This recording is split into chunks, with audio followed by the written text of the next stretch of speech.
To attract other people, the key is to be attractive. We come back to the central theme of all of my lectures. Here's what I start with. The major part of your world starts with you. Mr. Schoaf gave me, in dramatic fashion, one of the major keys that changed my life. Here's what he said. Work harder on yourself than you do on your job. That simple statement started to make measurable changes in my life in a fairly short period of time. I had discovered up until age 25, I had worked hard on my job, but not on myself. And that was my reason for lack of progress. Now, when it comes to be a leader, the same thing applies. If you really want to attract attractive people, if you'd like to have people of quality around you, the key is to become a person of quality. Leadership, the ability to attract someone to the gifts and skills, opportunities to be around you as a manager, as a parent. I call leadership the great challenge of the 80s in a wide variety of areas. Science and politics, and industry and education, sales, and here's a major one, parents. Sometimes parents don't see themselves as leaders, but it is the greatest chance for influence as a parent. I call leadership the challenge to be something more than mediocre. The step up to the new challenge, the new opportunity. It was said of Abraham Lincoln, he was at his mother's bedside when she died, and her last words were, "Be somebody, Abe." And if that story is true, evidently he took it to heart and proceeded from that moment to become somebody. And that's the key to leadership. Inner inspection of your gifts and your skills, your integrity and your character. The outer look at how you present yourself as you appear. In some of our other lectures, we go through this whole scenario. The inside is important, but also the outside is important. When you meet somebody for the first time, first thing they're going to do is take a look. Now, sure, they're going to listen, but then they're going to take a look. Now, certainly we learn to evaluate people by more than what we see, but at first we're going to take a look. Let me quote you an ancient phrase. It says, people look on the outside, God looks on the inside. Isn't that excellent information? That's excellent information. So that might mean work on the inside for God, work on the outside for people. You say, well, people shouldn't judge you by your appearance. Well, let me give you a clue. They do. They do. You can't deal in shoulds and shouldn'ts. You got to deal in realities. Now, when people get to know you, they'll judge you by more than what they see, but at first, it's all they got to go by is what they see and what they hear. Now, sure, there's more to come, but at first, you got to pass the show-up test, the challenge to be somebody. Let me just give you a brief list. Be somebody wise. There's no substitute for smart. Threats don't make up for smart. Right? Volume and shouting doesn't make up for smart. There's no substitute for smart. Be somebody strong. Strength is attractive. And there are many ways to be strong. Decision-making, character, language, right? As well as vitality and health. There's a lot of strengths, and they're all attractive. But let me give you now the refinement of leadership skills. Here it is. Learn to be strong but not rude. This is refinement. These are the extra steps to become a powerful, capable leader with wide range of reach. Some people mistake rudeness for strength. It's not even a good substitute. Next, be kind but not weak. We must not mistake weakness for kindness. Because kindness isn't weak. Kindness is a certain kind of strength. We must be kind enough to tell somebody the truth. We must be kind enough and considerate enough to lay it on the line. We must be kind enough to tell it like it is and not deal in delusions. That's a sense of kindness. Not weakness, but kindness. Next, learn to be bold but not a bully. It does take boldness to win the day, to become a leader. You got to stride out front. You got to be willing to take first arrows. You got to be willing to take first problem, first trouble, leading the way. You must boldly seize the spring Farming is not an easy task. You must press the seeds into the soil. I think all of us would relate farming to hard work. It's hard work. Planting the seed, letting it grow, defending it against all of the encroachments of bugs and weeds. We call it not an easy task, but that's one of the best illustrations I know of life. If you want any value at all come harvest, you gotta press, you gotta be bold, you got to seize it. The high life is not for the timid and the shy. Here's the next one, be humble but not timid. Some people mistake timidity for humility. But humility is a virtue, timidity is a disease. It's a malady, it's an affliction. Now it can be cured, but it is a problem. But humility is a almost godlike word, a sense of awe, a sense of wonder, a sense of dimension, a sense of understanding the distance in worth and value, an awareness of the human soul, the spirit, something unique about the human drama versus the rest of life.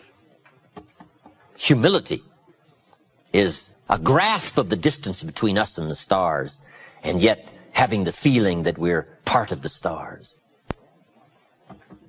Next, be thoughtful but not lazy. It's okay to dream, but we must not just become a dreamer. Here's a good refinement. Be proud but not arrogant. It takes pride to win the day. It takes pride in company, philosophy, opportunity. It takes pride in community, school. It takes pride in group, organization. It takes pride in cause and accomplishment. But the key is to be proud without being arrogant. Do you know the worst kind of arrogance? Arrogance from ignorance. It's hardly tolerable, right? Next, deal in realities. Deal in truth. Save yourself the agony. Just accept it like it is. Life is fairly unique. Accept it as unique. Now, best to call it unique. Some people call it tragic, but it's best to call it unique. The black widow spider eats her mate after he's finished his noble task. Now, some people would call that awful. I think it's more important to call it unique. Unique. That's unique.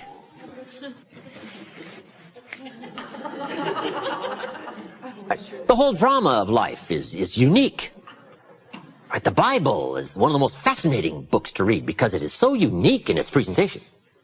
One story says, God and Satan were chatting away one day. Now, see, I wouldn't have thought that. Isn't that unique? And they're chatting away, and looking down on what's going on the earth. Now, see, that's unique. I thought, how often do they get together and chat and talk about all this stuff? I don't know. But the drama of the story is absolutely fascinating. I mean, it's unique. And on this particular occasion, the story says, God got to bragging about one of his favorite people, Job. And he got to saying, Job, he's my favorite friend. Job, he's the greatest, he's the richest, he's the most powerful, and I'm taking good care of my friend Job. And he kept saying, Job. And finally, Satan got it up to here with Job. And he said, yeah, God, Job, your special friend, you've got this wall built around him. I can't get to him in my normal fashion. And God said, well, he's a special friend of mine. Right? We got this thing going, so I'm taking good care of him. Now, this conversation is going on. I find that fascinating. I find it unique. And finally, in the scenario of the story, Satan says to God, I tell you what, God, if you were to take that special wall of protection down from around your special friend, and if you were to let me at him, I promise you in a short period of time, doing my specialty, he will curse you to your face and then die. God said, you're out of your mind. He would never do that. Not my special friend. Satan said, would you like to wager? Wow. Isn't that fascinating? God says, interesting question. I wonder what Job would do. Now, see, Job doesn't know this is going on. Isn't that fascinating? That's a fascinating story.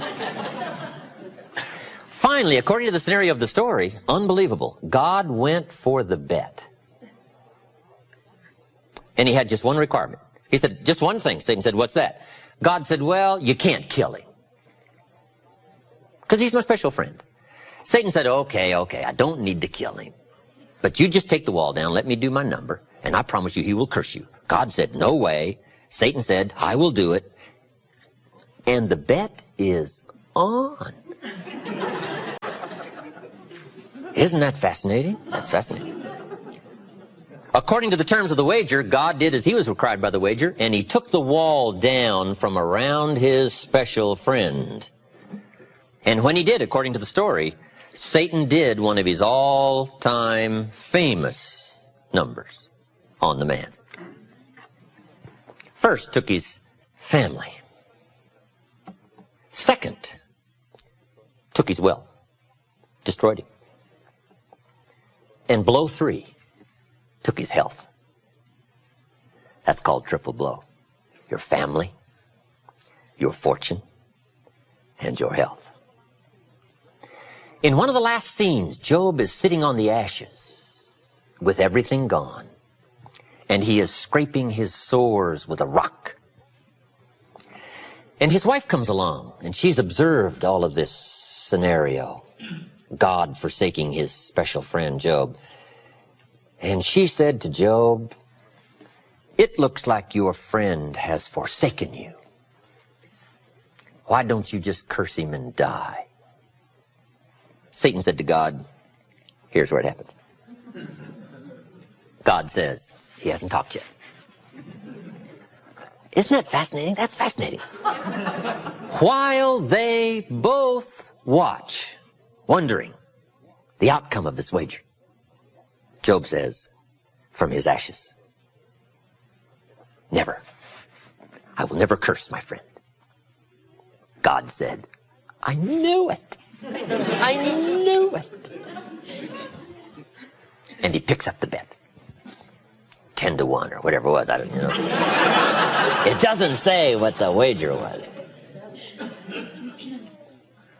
Isn't that fascinating? Now, the rest of the story says God did make it up to his friend, Job. And when you play these kind of games, you do have to make it up.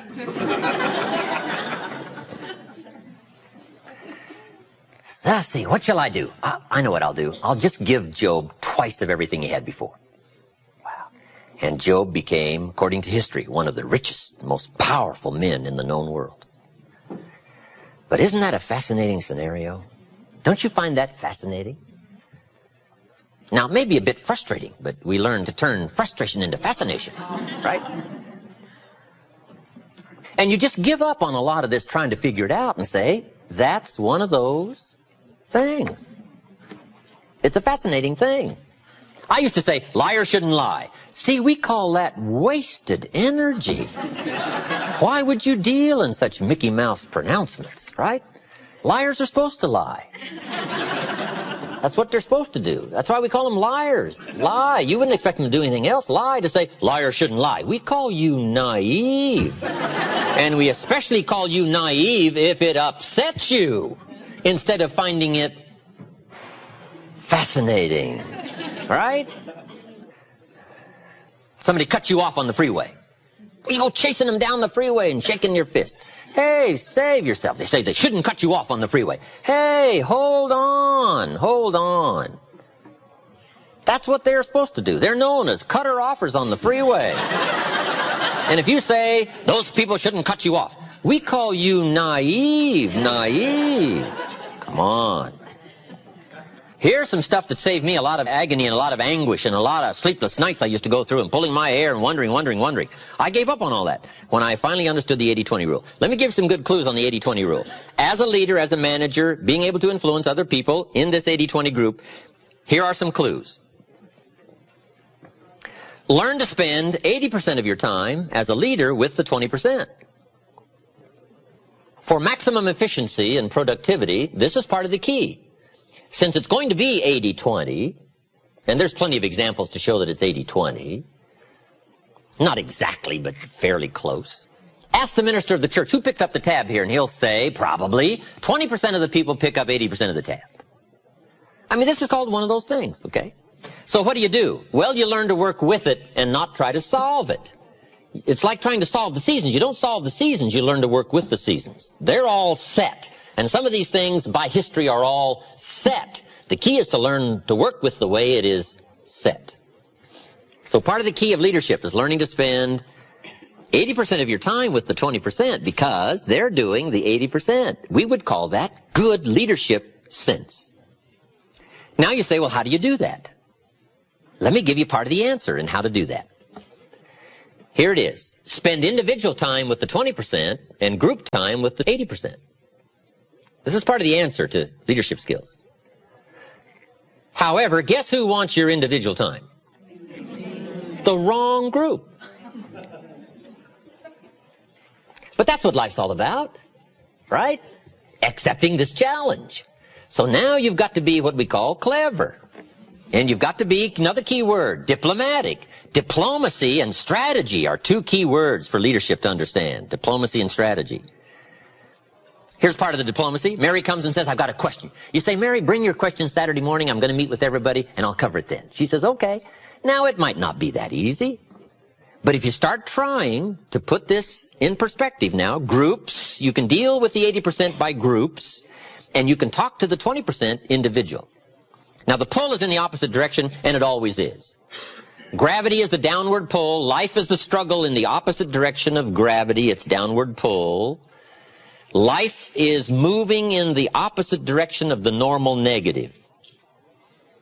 Now somebody says, well, I'll just fire the 80%. They're only doing 20% of the business. Well, I wouldn't fool with that.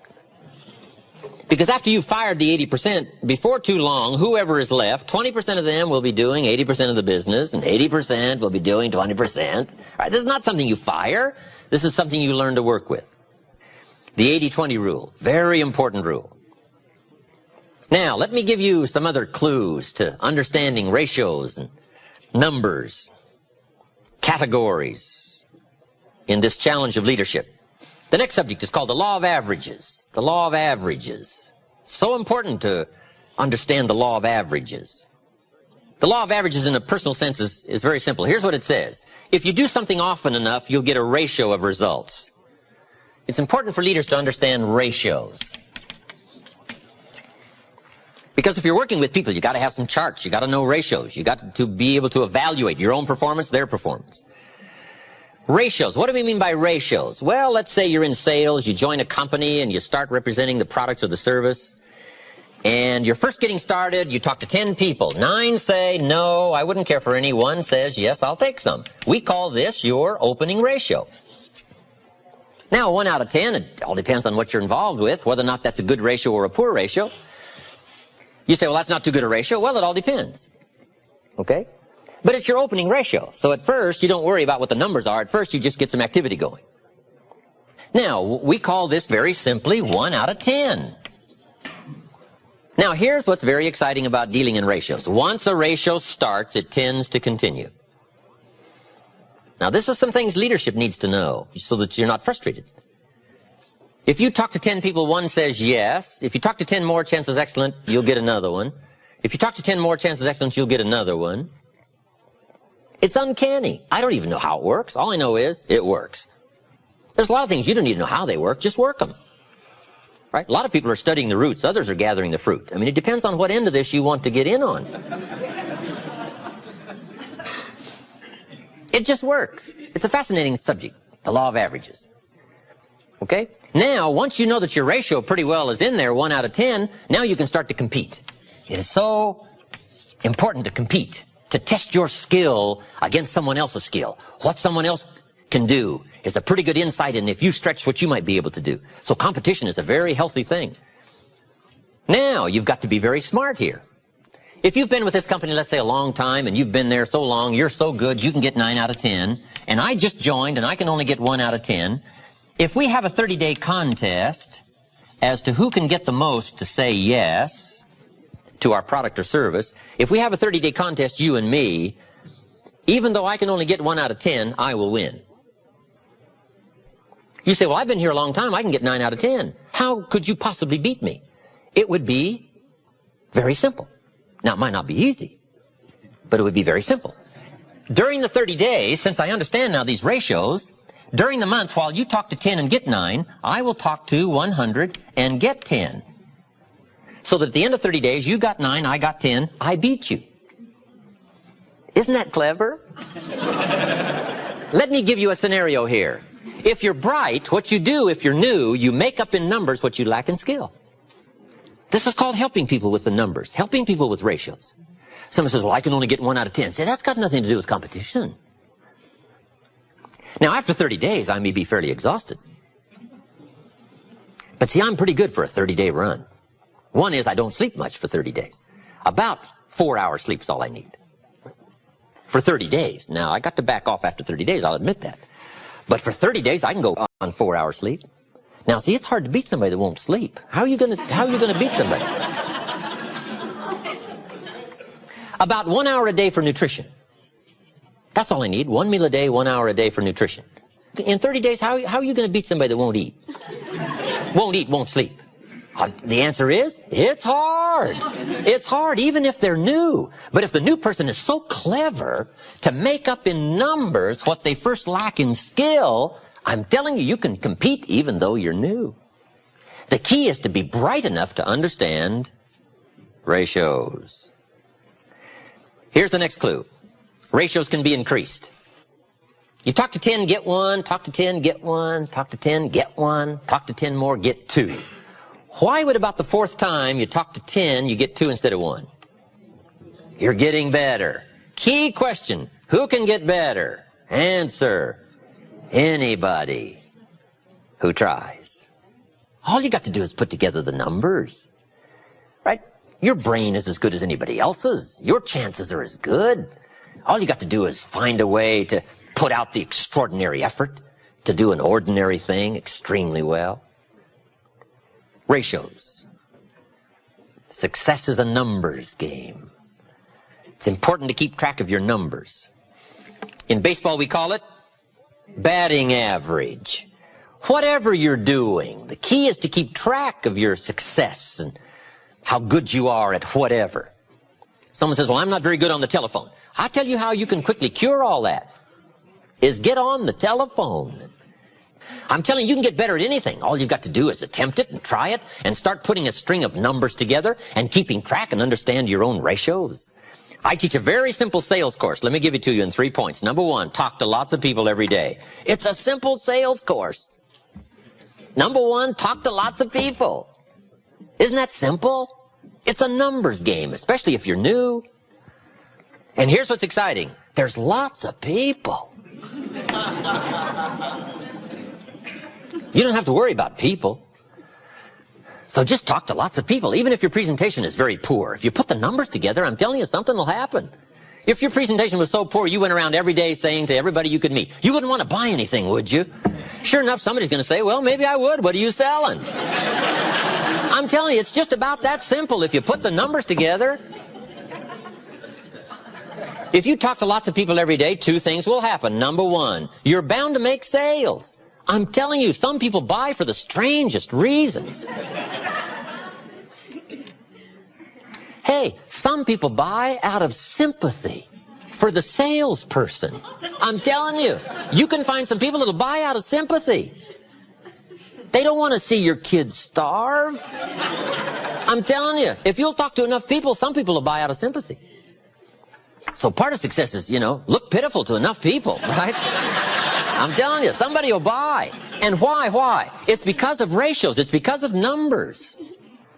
Now, you can have a much better presentation than you wouldn't want to buy anything, would you? You can get a little brighter than that. But if you start just that simple, it's simple. Someone says, where do you start? Anywhere. It doesn't matter. If you're in sales, walk outside, find you a rock, throw it up in the air. Wherever the rock comes down, start right there. That's a good place to start. Anywhere. The next person you see, say, sir, you're the first man after the rock. And that'll get a conversation started. I'm telling you. They may back up while they talk, but something will start. And the reason is understanding the numbers. The numbers, you don't have to be so cleverly skillful. All you got to do is be bright enough to understand that numbers can make up for lack of skill to begin with. And if you're in a leadership position to help people, help them with their ratios. Say, John, let's go over these numbers one more time. How many calls? Who did you talk to? Okay. So that's my sales form. It's very simple. Number one, talk to lots of people every day. You're bound to get better. You're bound to find somebody. Number two, be real nice. When the weather isn't, be real nice when people aren't. A big part of presentation is attitude, personality. And third is simple. Give good service. Write all the notes most people don't write. Do all the extra things most people don't do. Call them before they call you. Service leads to multiple sales. If you'll take good care of somebody, they'll open doors you could never open yourself. They'll take you by the hand and share you with people that you never thought you could reach. Service leads to the multiples. That's a simple sales course. But it starts with numbers, understanding ratios.